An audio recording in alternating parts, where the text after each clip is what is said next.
Pas rreth 2 orësh ndjekje spektakolare në det, jati luksozi dha fund arratisjes, duke u ankoruar në molin e Himarës.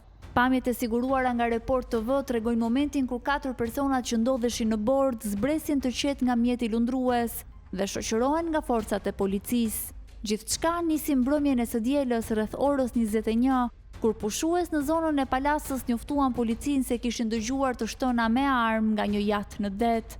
Menjëherë, u organizua një operacion i gjerë ku angazhuan policia kufitare, njësia policore detare, Delta Force, Komisariati Himarës dhe forca kombëtare e sigurisë.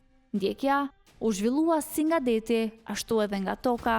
Sipas burimeve pranë grupit hetimor, gjatë operacionit personat në bord tentuan të shmangeshin policisë. Dyshohet se ata fikën dritat e jatit dhe tentuan të largoheshin me gomone, megjithse këto rrethana nuk përfshihen në njoftimin zyrtar të policisë së shtetit.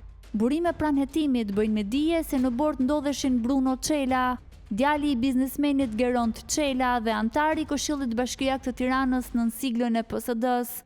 Biznesmeni i ndërtimit Pashk Gjini, si dhe Afrim Kastrati dhe Leonard Hasa. Sipas të njëjtave burime, në jat po zhvillohej një festë private, ndërsa dyshohet se të shtënat e raportuara nga pushuesit janë dëgjuar pikërisht nga ky mjet lundrues. Megjithatë, në njoftimin zyrtar, policia e shtetit bën të ditur se gjatë kontrollit në jat dhe ndaj personave që ndodheshin në bord nuk u gjet asnjë armë zjarri apo send tjetër i kundërligjshëm. 4 personat u morën në pyetje në cilësinë e personave që kanë dieni për rrethanat e ngjarjes dhe pas përfundimit të veprimeve procedurale u lanë të lirë.